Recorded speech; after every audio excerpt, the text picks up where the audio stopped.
चीज को इसी चीज को के बीच इसमें रैंडमनेस है या नहीं है।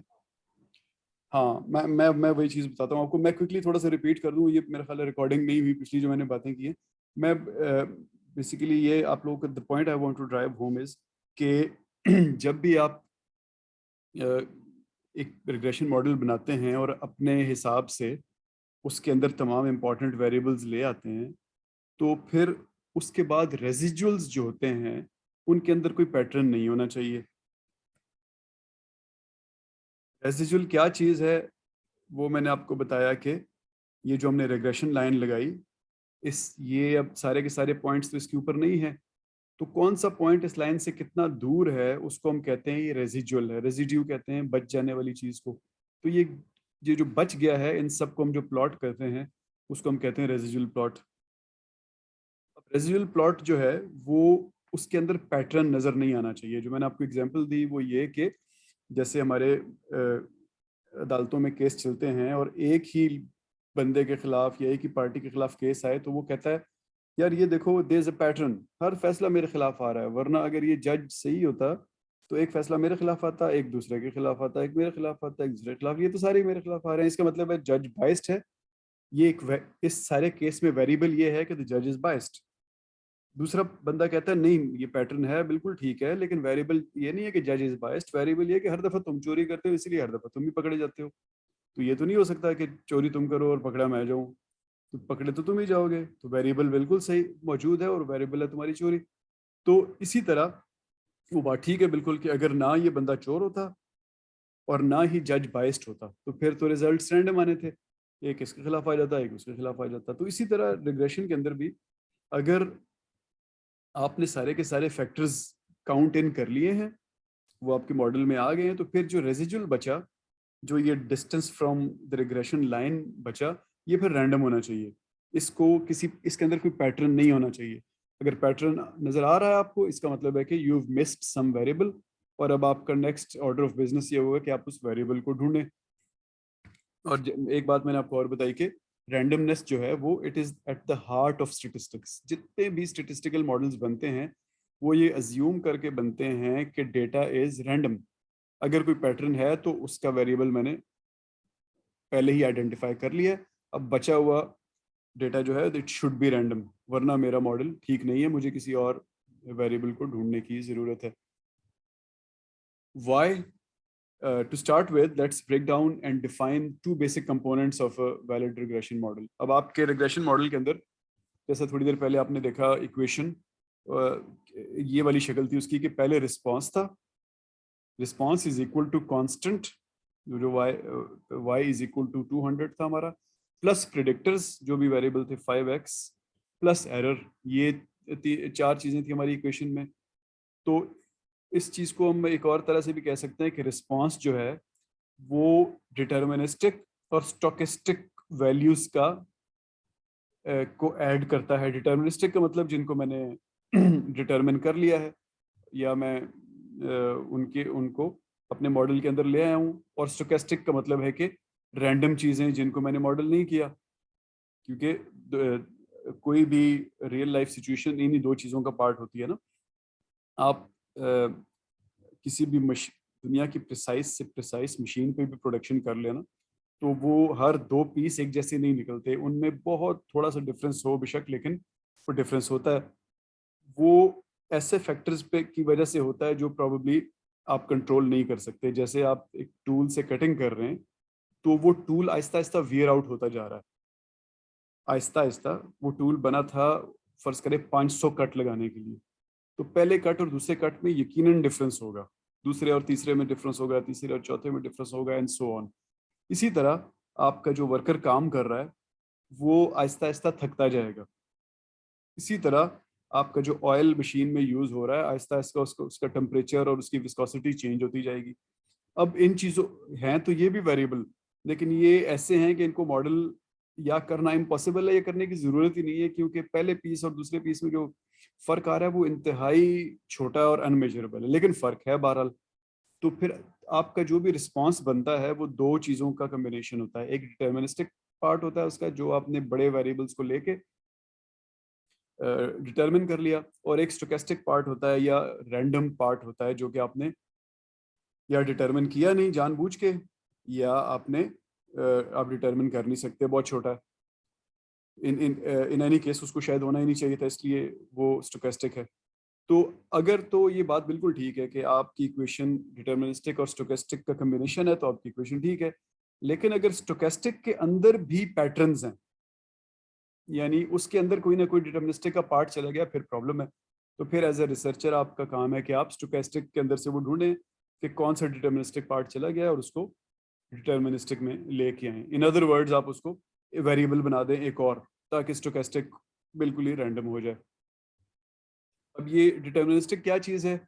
अब ये सारी की सारी बात जो मैंने अभी थोड़ी देर पहले बोली है, यहाँ पे स्लाइड पे लिखी हुई है। पहला लिखा हुआ है explained by PVs in the model, जो आपके इंडिपेंडेंट वेरिएबल्स हैं उनसे एक्सप्लेन होता है ये deterministic portion. Expected value of the response is a function of a set of predictor variables, यानी आप इनका आपस में रिलेशनशिप भी बना सकते हैं। All of the explanatory predictive information of the model should be in this portion, यानी अगर कोई चीज़ डिटर्मिनिस्टिक है वो इधर ही होनी चाहिए। अगर कोई चीज़ इम्पैक्ट कर रही है रिस्पॉन्स को एक पैटर्न के तहत, उसको इधर ही होना चाहिए। Stochastic is another word for random. Random को का फैंसी वर्ड है स्टोकेस्टिक, और इसकी नेचर ऐसी होती है कि इसको अनप्रेडिक्टेबल होना चाहिए। अब आप कहते हैं ये चीज़ रैंडम है, यानी अगली बॉल पे अफरीदी आउट होगा या छक्का मारेगा, कुछ नहीं पता।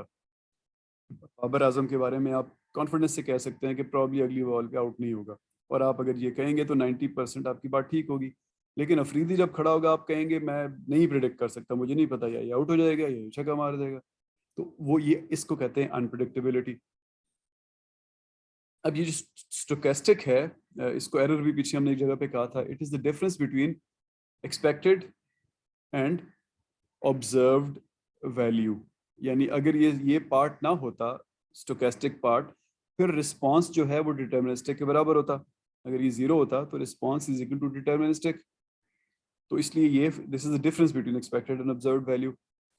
Putting this together, the difference between the expected and observed values must be unpredictable. यानी अगर रिस्पॉन्स में फर्क आ रहा है, उसमें वो जितना चेंज हो रहा है वो it should be by nature unpredictable, उसको रैंडम होना चाहिए। एक और तरह से कहें तो none of the explanatory predictive information should be in the error, यानी आपके स्टोकेस्टिक पार्ट में कोई डिटर्मिनिस्टिक पार्ट नहीं होना चाहिए। अगेन इसी चीज़ को, ये चीज़ थोड़ा सा कॉम्प्लेक्स कॉन्सेप्ट है, तो मजीद बार बार मैं इसको मुख्तलिफ वर्ड्स में लिख रहा हूँ। The idea is that the deterministic portion of your model is so good at explaining or predicting the response that only the inherent randomness of any real world phenomena remains left over for the error portion. कोई variable बचा नहीं, सब important variable आपने रख लिए हैं। अब वो जो थोड़ा बहुत ये जो स्टोकेस्टिक पार्ट रह गया है, वो इनहेरेंट रैंडमनेस की वजह से है। जब मैंने आपको थोड़ी देर पहले बताया कि इनहेरेंट रैंडमनेस भी बहरहाल होती तो किसी चीज़ की वजह से ही है ना। वो हो सकता है कि वो चीज़ आपके कंट्रोल में ना और बहुत छोटी हो, लेकिन वो किसी ना किसी चीज़ की वजह से होती है। इफ़ यू ऑब्जर्व एक्सप्लेनेटरी और प्रिडिक्टिव पावर इन एरर, जो स्टोकेस्टिक पार्ट है, अगर उसके अंदर कोई एक्सप्लेनेटरी पावर आपको नज़र आ रही है, प्रिडिक्टिव पावर नज़र आ रही है, रेजिजुअल्स की ज़ुबान में कहूँ तो कोई पैटर्न नज़र आ रहा है अगर रेजिजुअल्स में, you know that your predictors are missing some of the predictive information. इसका मतलब है कोई ना कोई वेरिएबल मिस कर दिया आपने। अब इसको देखने के लिए, जैसा आपने पूछा कि आप कैसे प्रिडिक्ट करेंगे, तो रेजिडुअल प्लॉट्स हैं वो आपको हेल्प करते हैं प्रिडिक्ट करने में। अब ये देखिएगा, ये दो रेजिडुअल प्लॉट्स हैं, ये लेफ्ट और राइट साइड पे ये दो अलग अलग रेजिडुअल प्लॉट्स हैं। अब ये केस क्या है आगे हमारे पास कहीं पे शायद आएगा। एक ये जो लेफ्ट साइड वाला है, आप इसको देखें तो इसमें ऊपर भी उतने ही पॉइंट्स हैं जितने पॉइंट्स नीचे हैं। तो एक आपका चेक बॉक्स आ गया कि they are centred on zero, ऊपर भी हैं नीचे भी हैं। दूसरा, इट इज़ नॉर्मली डिस्ट्रीब्यूटेड। अब फिलहाल शायद यहाँ से देख के एग्जैक्टली आप ना बता सकें नॉर्मली डिस्ट्रीब्यूटेड है, लेकिन थोड़ी देर में मैं आपको एक और प्लॉट शायद दिखाऊं तो उससे आपको पता चल जाएगा कि डेटा, अगर इस डेटा को जिसको हम जी स्कोर्स प्लॉट करते हैं, तो आपको पता चलेगा कि इसकी ये एक नॉर्मल डिस्ट्रीब्यूशन है, बीच में एक हम्प है और बाकी दोनों साइडों पे ये कम होता जाता है. Then there is a constant spread, यानी अगर एक साइड पे एक चीज ऊपर है, उतनी ही नीचे दूसरी साइड पे वो चीज है. Next value is not predictable. अब आपसे कहा जाए कि ये आपके सामने डॉट है, बताएं अगला डॉट कहाँ पे लगेगा. यानी फॉर 45, इसी लेफ्ट वाले ग्राफ में फॉर 45 अगर मैं रेजिडुअल का कोई डॉट लगाना चाहूँ तो कहाँ लगाऊं तो आप नहीं बता सकेंगे, क्योंकि बिल्कुल रैंडम है डेटा. अब दूसरी साइड पे आ जाएं, राइट साइड वाले ग्राफ पे, तो आप इसको देखें कि ये रेजिडुअल्स जो है ये 0 पे सेंटर्ड नहीं है, जितने ऊपर है उतने नीचे नहीं है. फिर there is a visible pattern, एक पैराबोलिक कर्व बन रहा है पहले से लेके आखिरी तक. फिर they are not normally distributed. Again ये नॉर्मल डिस्ट्रीब्यूशन अगर आगे अभी तो मैं आपको दिखाऊंगा, ये एक एक्सट्रीमली स्क्यूड डिस्ट्रीब्यूशन है और एक साइड पे सारा डेटा. फिर है नेक्स्ट वैल्यू इज प्रिडिक्टेबल. अगर आपसे अभी कोई पूछे कि 11 पे एक्स एक्सिस पे 11 के अगेंस्ट रेजिडुअल क्या होगा, तो आप बता सकते हैं उसको कि वो कहीं इससे भी थोड़ा सा ऊपर होगा, जो आखिरी डेटा लगा हुआ, आखिरी पॉइंट लगा हुआ. तो आपको यहाँ पे क्लियरली पता चल रहा है इस रेजिडुअल प्लॉट से कि कोई ना कोई वेरिएबल आपका मिस हो गया है. आपको वेरिएबल डालना पड़ेगा, या आगे हम देखेंगे कॉम्प्लेक्स एनालिसिस जब शुरू करते हैं तो जरूरी नहीं मिस हुआ हो, ये भी हो सकता है कि कोई गलत वेरिएबल डाल दिया हो, उससे भी चीज़ें ठीक हो जाती हैं. तो जब आपका नॉन रैंडम होता है रेजिडुअल प्लॉट, तो वो आपको ये बता रहा होता है कि डिटरमिनिस्टिक पोर्शन जो है, it is not capturing some explanatory information which is being leaked into residuals. तो अगर हम अपनी वो जो हमने दो पार्ट्स बनाए थे, डिटरमिनिस्टिक और स्टोकेस्टिक, तो उस टर्म्स में बात करें तो some of the predictory value is going into the stochastic part, जो डिटरमिनिस्टिक में होनी चाहिए. A graph could represent several ways in which the model is not explaining all that is possible, such as, यानी एक हो सकता है कि मिसिंग वेरिएबल हो सकता है कि मिसिंग हायर ऑर्डर टर्म हो, यानी वो आपने तो उसको स्ट्रेट रिलेशनशिप समझा, लेकिन वो स्क्वायर या क्यूब का रिलेशनशिप है, इस वजह से एरर आ रहा है. या missing interaction between terms already in the model, यानी टर्म्स तो आपने डाल दी, लेकिन आप उनमें से किसी एक के इंटरेक्शन को या दो के चार के इंटरेक्शन को नहीं समझ पा रहे, जिस वजह से एरर आ रहा है. तो अभी हम आगे इन चीज़ों को इंशाल्लाह डिटेल में अगली क्लासों में या आज किसी वक्त देखते रहेंगे. Identifying and fixing the problem so that the predictors now explain the information that they missed before should produce a good looking set of residuals. यानी कि जो हमने यहाँ पे देखा कि रेजिडुअल्स के ये चार जो चीज़ें हैं जो हमने दोनों ग्राफ्स के नीचे लिखी हुई हैं, ये अच्छे रेजिडुअल में होनी चाहिए कि 0 पे सेंटर्ड होना चाहिए, नॉर्मली डिस्ट्रीब्यूटेड होना चाहिए, कांस्टेंट स्प्रेड होना चाहिए. Next value should not be predictable. Using residual plots, predictive information can also sneak into residuals in the following ways. यानी deterministic part, stochastic में इस तरह से भी आ सकता है. The residuals should not be correlated with another variable. यानी आप residuals को किसी variable के against भी plot करके देख सकते हैं कि residuals किसी variable के साथ तो नहीं कोई relationship show कर रहे. If you can predict the residuals with another variable, that variable should be included in the model. In Minitab, इसको देखते हैं Minitab में आगे. Adjacent residuals should not be correlated with each other. जो residual आपके points हैं, वो एक दूसरे के साथ भी ऐसा relation नहीं होना चाहिए कि आप उनको predict कर सकें. If you can use one residual to predict the next residual, then there is some predictive information present that is not captured by the predictors. इसको भी आप डरविन वॉटसन टेस्ट करके ठीक कर सकते हैं, और इस चीज़ को हम बेसिकली कहते हैं ऑटो कोरिलेशन. यानी एक रेजिडुअल का उससे अगले रेजिडुअल के साथ कोई रिश्ता सा नजर आ रहा है, और जब एक का अगले के साथ आता है फिर उसका उससे अगले के साथ आता है तो फिर पैटर्न बनना शुरू हो जाता है. Seeing non-random patterns in your residuals, you must explain everything that is possible with your predictor so that only random error is left over. If you see non-random patterns, it means that your predictors are missing something. जी, मैं इसको अभी हम linear या non linear पे जाने से पहले मैं क्विकली चाहता हूँ कि मैं आपको मिनी टैब पे यही चीज़ थोड़ी सी दिखा दूँ।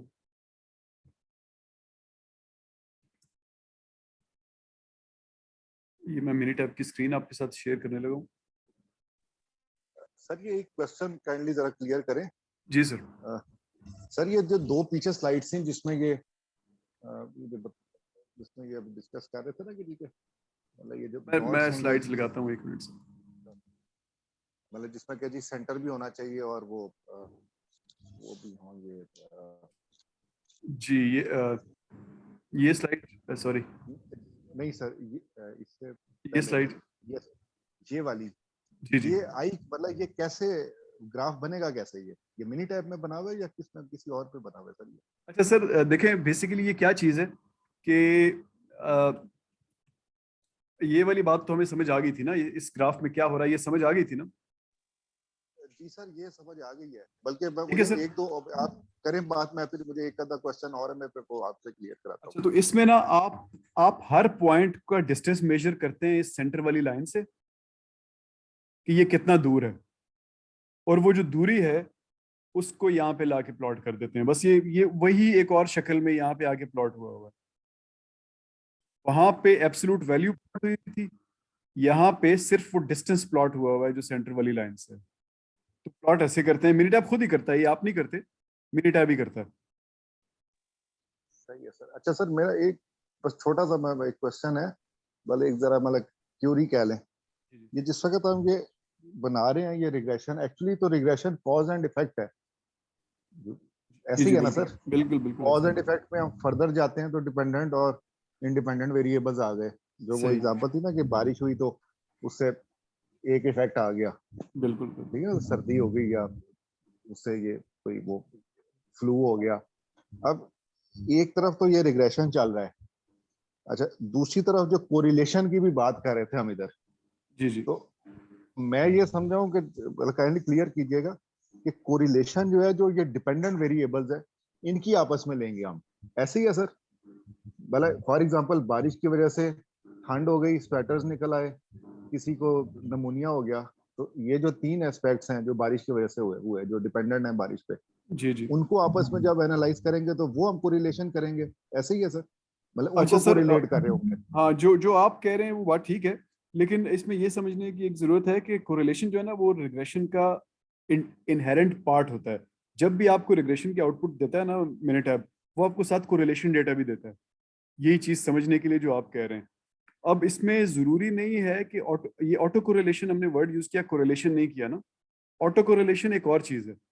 ऑटो कोरिलेशन का वो टर्म सिर्फ यूज होती है रेजिडुअल्स में, कि जब एक रेजिडुअल का पॉइंट दूसरे के साथ कोई रिलेशनशिप शो कर रहा हो। वो जो आप कोरिलेशन एनालिसिस की बात कर रहे हैं ना, वो होता है वेरिएबल्स के दरमियान, और ये ऑटो कोरिलेशन होता है ये रेजिडुअल के पॉइंट्स के दरमियान। सही है। तो बात आपकी ठीक है कि बिल्कुल वेरिएबल्स का ही आपस में कोरिलेशन देखते हैं, लेकिन वो एसेंशियली जो है उस ऑटो कोरिलेशन नहीं है। ऑटो कोरिलेशन या मल्टी कोलिनियरिटी एक और चीज है, उसको हम आगे देखते हैं कि उसको कैसे हम प्रिडिक्ट करते हैं। वो कोरिलेशन नहीं है। सर ठीक है सर, थैंक यू। अच्छा अभी मैं आपको एक वैसी रैंडमली ना थोड़ा सा डेटा बना के आपको यही बात वहां पे दिखाने की कोशिश करता हूँ मिनी टैब में। अब ये आप लोगों को नजर आ रही है मिनी टैब की स्क्रीन? जी सर आ रही है नजर। अच्छा तो ये एक स्टैंडर्ड की एक्सेल की तरह की इसका लोअर पार्ट है, जिसमें ये एक शीट बनी हुई है जिसमें रोज और कॉलम्स हैं, और ये इससे ऊपर वाली विंडो, इसको सेशन विंडो कहते हैं। ये आपको बताती रहती है कि आपने एक्टिविटी क्या की है, और ऊपर फिर स्टैंडर्ड ये जो विंडोज की तरह के फाइल, एडिट और ये सब चीज़ें। फिलहाल हम आहिस्ता आहिस्ता करते जाएंगे तो हमें चीज़ समझ आती जाएगी। फिलहाल मैं ये स्टैट्स में, रिग्रेशन में हम इंटरेस्टेड हैं आज ना। और भी बहुत सारी चीज़ें हैं, जैसे अभी आपने कोरिलेशन की बात की ना, तो यहाँ पे एनोवा का पूरा एक बड़ा मॉड्यूल है। जो हम अगला चैप्टर पढ़ेंगे बुक का, डिज़ाइन ऑफ एक्सपेरिमेंट्स, उसके लिए एक और मॉड्यूल है, एंड सो ऑन, बहुत सारी चीज़ें। उस कल जो परसों हम बात कर रहे थे सैम्पल साइज़ की, उसके लिए कि किसी रिसर्च का सैम्पल साइज़ कितना होना चाहिए, उसके लिए ये फुल मॉड्यूल है निकालने के लिए। तो बहुत, ये सिर्फ स्टैट के अंदर है, इसके अलावा फिर और भी बहुत सारी चीज़ें हैं इसके अंदर। तो रिग्रेशन में फिलहाल मैं डिटेल में नहीं जा रहा, सिंपलेस्ट फिटेड लाइन प्लॉट पे आपको एग्जांपल दिखाने की कोशिश करूंगा। उससे पहले मैं एक डेटा बना देता हूँ, किसी भी रैंडम चीज़ का डेटा बना देते हैं। मैं यहाँ पे लिख देता हूँ 1 2 3 4 5 6 7 8 9 10। ये समझें कि हम एक एक जो हम ड्रिंक बना रहे थे ना, सत्तू का और लीमू के ड्रॉप का, या कोई और चीज़ बादाम के उसका, तो आगे मैं लिख रहा हूँ कि वो एक ग्राम डालने से थिकनेस कितनी चेंज हुई। फर्ज करें थिकनेस का कोई मेजर है और 1 के साथ 1 ही थी, 2 के पास 1.5 हो गई, 3 के बाद 2.5 हो गई, 4 के बाद 7 हो गई, 5 के बाद 7.2 हो गई। मैं ये रैंडमली एंटर कर रहा हूँ, पता नहीं अब डेटा कैसे बनेगा। 7 के बाद 9 हो गई, 8 के बाद 11 हो गई, 9 के बाद 12 और 10 पे 14। अब इस डेटा को मैं एनालाइज करता हूँ कि आपस में इनका कैसा रिलेशन बन रहा है। मैंने रिग्रेशन में फिटेड लाइन प्लॉट बनाने की कोशिश की। अब यहाँ पे एक एक चीज़ को मैं आपको ज़रा समझाता हूँ, इससे आपको मिनट ऐप समझना भी आसान हो जाएगा। मेरा रिस्पांस क्या है, C2 में मेरा रिस्पांस है कि कितनी थिकनेस हो गई है मेरे ड्रिंक की, और प्रोडिक्टर क्या था कि मैं उसमें कितनी चमचे हैं या कितने ग्राम वो चीज़ डाल रहा हूँ, जो भी मैं डाल रहा हूँ, तो वो प्रेडिक्टर में मैंने वो रख दिया। अब यहाँ पे टाइप ऑफ रिग्रेशन मॉडल ये मुझसे पूछ रहा है, लीनियर, क्वाड्रेटिक, क्यूबिक। लीनियर का मतलब होता है कि जो हमने रिग्रेशन इक्वेशन देखी थी ना, उसमें कांस्टेंट के आगे 5x लगा हुआ था। तो अगर मेरे ख्याल में ये स्ट्रेट रिलेशनशिप है, 5x ही है, तो मैं लीनियर रखूंगा। लेकिन क्वाड्रेटिक का मतलब होता है 5x नहीं है बल्कि 5x स्क्वायर है। तो वो अगर मेरे ख्याल में वो है, अभी थोड़ी देर में उसको मैं करके दिखाता हूँ आपको। तो मैं क्वाड्रेटिक लिख दूंगा, और अगर स्क्वायर भी नहीं, क्यूब है 5x क्यूब, तो मैं क्यूबिक लिख दूंगा। इवन इससे भी हायर डिग्रीज का एनालिसिस हो सकता है बाकी मॉड्यूल्स में। फिलहाल इसको लीनियर रखते हैं। अब सबसे पहले ये ऑप्शंस को देख लिया करें किसी भी चीज़ में। तो ये आपसे पूछ रहा है कि डेटा को ट्रांसफॉर्म करना है कि नहीं, जो हमने पीछे बात की थी ना डेटा ट्रांसफॉर्मेशन की, log 10 एक्स एक्सिस का या log 10 वाई एक्सिस का, दोनों का करना दोनों का कर दें, किसी का नहीं करना किसी का नहीं कर दें। डिस्प्ले ऑप्शंस, और ये कॉन्फिडेंस इंटरवल जो हमने 95%, इसका मतलब है कि मेरी जो पी वैल्यू है वो 0.05 है। 95, अगर मैं इसको 96% कर दूं तो वो 0.06 हो जाएगी। अगर इसको 99% कर दूं, सॉरी 0.04 हो जाएगी। अगर 99% कर दूं 0.01 हो जाएगी। इसी तरह 90% कर दूं तो 0.1 हो जाएगी, वगैरह वगैरह। अच्छा जी, दूसरी चीज़ इसमें ग्राफ आ गई। अब ग्राफ में देखिए रेजिजुअल्स हैं, रेजिजुअल्स फॉर प्लॉट्स। अब ये 3 ऑप्शंस ऊपर लिखे हुए हैं। एक में लिखा हुआ है रेगुलर। रेगुलर का मतलब है रॉ डेटा, जो भी डेटा इसको मिलेगा रेजिडुअल्स का वही प्लॉट कर देगा। अगला लिखा हुआ है स्टैंडर्डाइज्ड, और अगला लिखा हुआ है डिलीटेड। स्टैंडर्डाइज्ड मैं क्विकली बता देता हूँ आपको क्या चीज़ है। डेटा नॉर्मलाइजेशन जिसको हम कहते हैं ना, उस नॉर्मलाइजेशन का मतलब ये होता है कि जब डेटा एक ही स्केल पे ना हो, एक्स और वाई का, तो उन दोनों को एक ही स्केल पे लाने के लिए मुख्तलिफ तरीके आप यूज़ करते हैं ट्रांसफॉर्मेशंस के। तो सबसे बेसिक ट्रांसफॉर्मेशन का तरीका होता है नॉर्मलाइजेशन। नॉर्मलाइजेशन का मतलब होता है कि उस डेटा को 0 और 1 के दरमियान ले, यानी वो जो 175 भी लिखा हुआ है, तो कोई ऐसा फार्मूला लगाएं कि वो 75 जो है 0.75 बन जाए। आप अपने डेटा की हाईएस्ट और लोएस्ट वैल्यूज से बेसिकली शुरू करते हैं। लोएस्ट को 0 से जस्ट ऊपर रखते हैं, हाईएस्ट को 1 पे रखते हैं, और बाकी सबको उनके दरमियान वैल्यू दे देते हैं। तो नॉर्मलाइजेशन की बहुत सारे तरीके हैं, जिनमें से स्टैंडर्डाइजेशन या स्टैंडर्डाइज डेटा बड़ा मशहूर तरीका है। स्टैंडर्डाइजेशन का मतलब होता है, अब इसके अंदर भी बहुत सारी चीज़ें हैं, लेकिन जनरली स्पीकिंग आप अपने डेटा को उसकी स्टैंडर्ड डेविएशन से डिवाइड करते हैं, तो वो स्टैंडर्डाइज डेटा बन जाता है। और ये जो जी स्कोर्स जो हमने पीछे सिक्स सिग्मा वाली जब हम चीज़ पढ़ रहे थे ना, वहाँ पे देखा था कि एक स्टैंडर्ड डेविएशन, दूसरी स्टैंडर्ड डेविएशन, तो ये वो उस स्टैंडर्डाइजेशन की बात कर रहा है। आपको जब फिर ये ग्राफ दिखाएगा तो उसके अंदर ये स्टैंडर्ड डेविएशंस पे फोकस करेगा। और फिर आगे लिखा हुआ है डिलीटेड। डिलीटेड का मतलब होता है वो जो स्टूडेंटाइजेशन आप लोगों ने शायद कहीं स्टैट्स में पढ़ी हो, स्टूडेंट्स टी टेस्ट जिसको कहीं ना कहीं पढ़ा होगा आपने, टी टेस्ट जिसको नॉर्मली कहते हैं। तो वो ये कोई प्रोफेसर साहब थे इस सदी के शुरू में, उनके नाम पे ये वो अपने आप को स्टूडेंट तखल्लुस करते थे, नाम उनका कुछ और था शायद, वो ब्रूज ऐसा, मुझे भूल गया, पता नहीं क्या नाम था। तो उन्होंने ये मॉडल बनाया था, और ये मॉडल बेसिकली आउटलायर्स डिटेक्ट करने के लिए होता है कि कोई ऐसी वैल्यू तो नहीं है जो बिल्कुल ही बाकियों से डिफरेंट है। जैसे आप इधर अपने केस में देखें तो फिलहाल हमने कोई बहुत बड़ा आउटलायर तो नहीं लिखा, लेकिन रिलेटिवली ज़रा ये 14 थोड़ा सा बाहर का डेटा है, बाकियों से थोड़ा सा बड़ा है। तो इनको डिटेक्ट करने के लिए आप रिलेटेड मॉडल यूज करते हैं।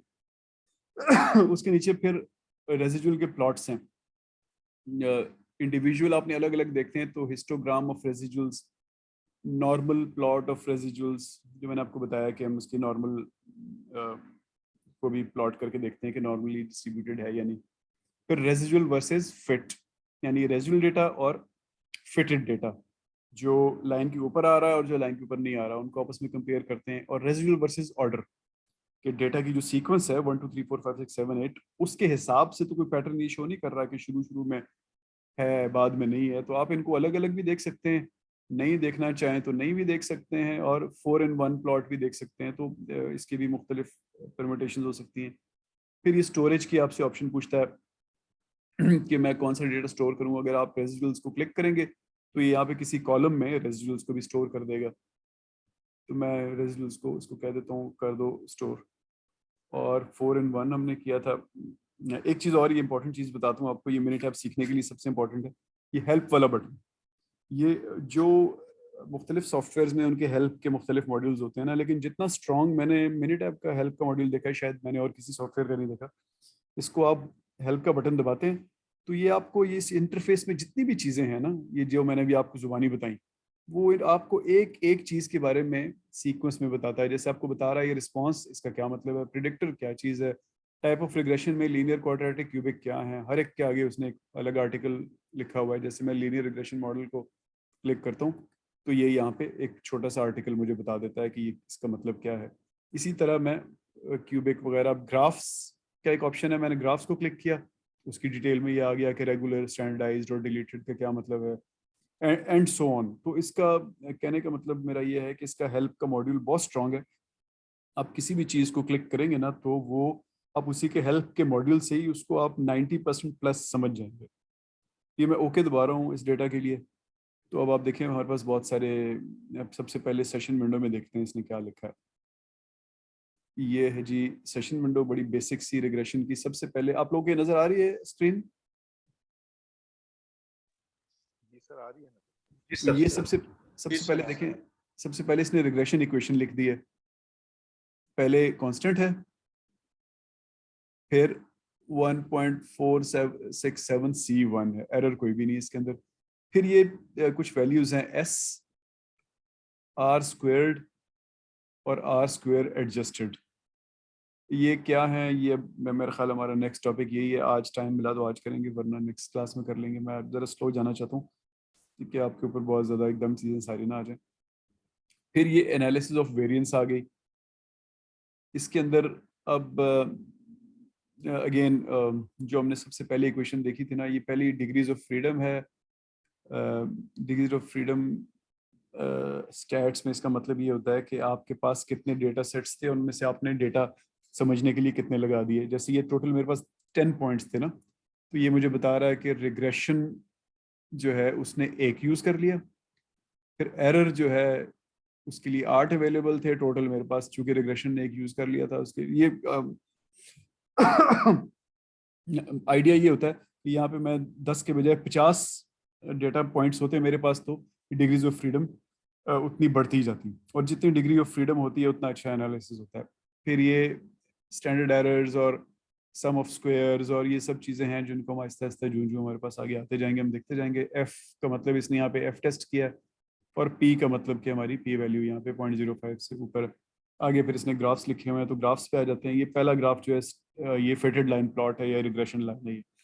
अब इस पे आप देखें तो कोई अपेरेंटली इस वक्त 3 पॉइंट ऐसे नज़र आ रहे हैं जो एग्जैक्टली लाइन के ऊपर हैं, और बाकी पॉइंट्स लाइन के ऊपर नहीं है। इन थोड़ा सा पैटर्न हमें इसी में ही नज़र आ गया। और इस साइड पे देखें आप तो अगेन वही तीन चीज़ें लिखी हुई हैं, S value, R square adjusted और R square. S value basically कम से कम होनी चाहिए।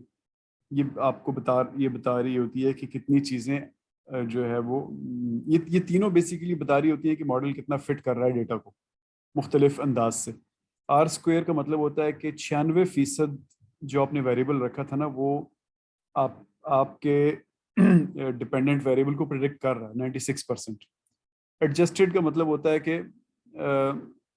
अगर इसमें मैं, जैसे मैंने आपको थोड़ी देर पहले कहा था ना कि कोई भी वेरिएबल डाल लें चाहे वो अनरिलेटेड भी हो तो वैल्यू बढ़ जाती है आर स्क्वेयर की, ये रिग्रेशन लाइन अच्छी हो जाती है। तो ये आपको बता रहा है कि एडिशनल अगर आप डालेंगे तो उससे गड़बड़ होने के इम्कान कम है, आर और आर स्क्वेयर काफ़ी करीब करीब है। तो इस तरह मुख्तलिफ चीज़ों के मुख्तलिफ मतलब होते हैं, इंशाल्लाह हम इनको समझते रहेंगे।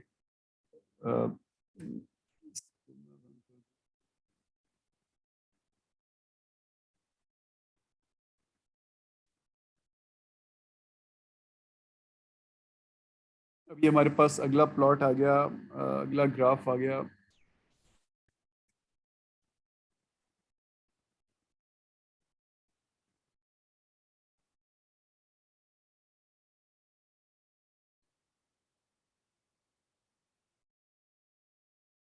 रेजिडुअल्स वाला, तो इसको आप देखें तो इसके अंदर 4 इन 1 मैंने ग्राफ सिलेक्ट किया था।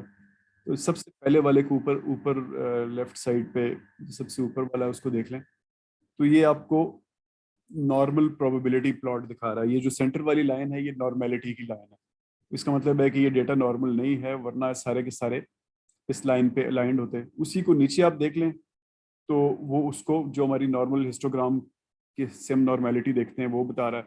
तो ये अगर ये आखिरी वाला ना होता आउटलायर तो फिर ये काफ़ी नॉर्मल होता, लेकिन अभी आप देखें तो डेटा शुरू में ऊपर जा रहा है, फिर काफ़ी इसमें लेफ्ट साइड पे स्क्यूनेस नज़र आ रही है। फिर सेकंड कॉलम में ऊपर वाले को देखें तो ये रेजिडुअल्स वर्सेस फिट है। तो इसमें नीचे और ऊपर की वैल्यूज बराबर भी नहीं है, और शुरू में डेटा की कंसंट्रेशन है दूर होने की और बाद में नहीं है। नीचे उसने ऑब्जर्वेशन ऑर्डर के हिसाब से बता दी है, ऊपर वाला ही है बस उसको खाली लाइन से जोड़ दिया है। तो आपको नज़र आ रहा है कि ये इतने बुरे भी नहीं है रेजिडुअल्स, लेकिन स्टिल आपको पहले साथ में पैटर्न नज़र आ रहा है। अब क्योंकि मैंने तो ये रैंडमली डेटा एंटर किया था ना, आइडिया ये था कि बस हम देख कोई ऐसा डेटा है कि जो बिल्कुल ठीक ना हो ताकि आपको उसकी बुराइयां भी समझ आए। अगर ये ठीक होता तो पहले वाले लेफ्ट साइड में ऊपर वाला जो है इसकी लाइन के ऊपर डॉट होते सारे, उसके नीचे जो है ये एक अच्छा हिस्टोग्राम बना होता नॉर्मल कर्व की तरफ। फिर उसके बाद जो राइट साइड पे ऊपर वाला है वो इक्वली ऊपर नीचे डिस्ट्रीब्यूटेड होते और ये डिस्टेंसेस भी ज़्यादा ना होते। और ये वर्सेस ऑर्डर जो है ऑब्जर्वेशन ऑर्डर्स के साथ वो भी फिर आपको वही चीज़ रिलेशनशिप्स में आ रहा है। इसको भी मैं बंद करने लगा हूँ और दोबारा उसी को खोल के थोड़ा चेंज करके आपको बताता हूँ कि फिटनेस क्या क्वाड्रेटिक से बढ़ रही है, यानी स्क्वायर कर दें तो क्या बढ़ जाती है। तो हमें नज़र आ रहा है कि हमने स्क्वायर किया तो कोई ख़ास फ़र्क नहीं पड़ा, तकरीबन वही प्रॉब्लम है। उसको भी इसको भी मैं बंद कर देता हूँ। प्रिडिक्टर के डेटा को क्यूब करके देखते हैं क्या उससे कोई फ़र्क पड़ रहा है। तो नहीं, उससे भी कोई फ़र्क नहीं पड़ रहा।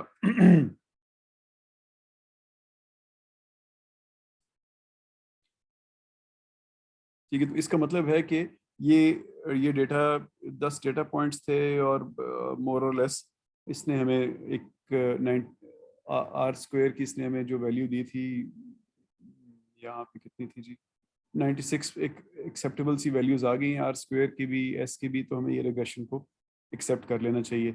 लेकिन अगेन जैसे मैंने आपको बताया कि ये 10 पॉइंट्स हैं, इसके लिए रिग्रेशन की इन द फर्स्ट इंस्टेंस ज़रूरत ही नहीं थी। इसका 11वां तो मैं वैसे ही अभी आप और मैं देखें इस डेटा को तो हम प्रेडिक्ट कर सकते हैं कि इसका 11वां कहीं फलानी वैल्यू आएगी। तो रिग्रेशन ज़्यादा कॉम्प्लेक्स चीज़ों में इस्तेमाल होती है, लेकिन आज जस्ट आपको पहला टेस्ट देने के लिए मैंने कहा कि आपके साथ ये वाली चीज़ शेयर कर लूँ। हमारा अगेन ये सेशन भी ख़त्म होने वाला है, तकरीबन हमें 1.5 घंटा हो गया। तो ऐसे करते हैं कि आज let's call it a day. अगली क्लास में नेक्स्ट पढ़ते हैं ताकि हम मिड टर्म पे ज़्यादा लोड भी ना आए। और ये रिग्रेशन को मैं ज़रा स्लो भी चलाना चाह रहा हूँ ताकि आपको ये चीज़ समझ आए और आप प्रैक्टिकली इसको अपनी स्टडीज़ में यूज़ कर सकें, वरना सर से गुजर जाएगी, फ़ायदा नहीं होगा। कोई सवाल है तो मुझे बताएं जी, वरना ख़त्म करते हैं इसको। सर मेरा क्वेश्चन तो नहीं है, वैसे मतलब मैं जी कमेंट सर, करूंगा। Sure sir. Actually वो, मेरे पास मिनी टैब इस वक्त नहीं है, परसों ठीक सर। इंशाल्लाह। अच्छा, मैंने ये किया है कि ये एक्चुअली ये मोबाइल पे भी आपका लेक्चर मतलब इन हुआ हुआ साथ लैपटॉप दोनों में इन हुआ हुआ है। तो ठीक सर। लैपटॉप से जो है ना, मिनी पे टैब तो नहीं था, तो ये SPSS में चला रहा था साथ। ठीक सर। अब मैं इन दोनों का डिफरेंस ये देख रहा हूँ कि ये मिनी टैब जो है ना, ये सुपीरियर सॉफ्टवेयर है। नंबर 1 तो सही ये है, बिल्कुल ऐसे आसान है बस। क्योंकि ये जिस वक्त ये डाटा मैंने SPSS में डाला है ना, तो जी सर। टोटल एक ईयर लाइन वाला ग्राफ है ना सर, लाइन जी वाला सर। जो बना था सर, जिसमें डॉट्स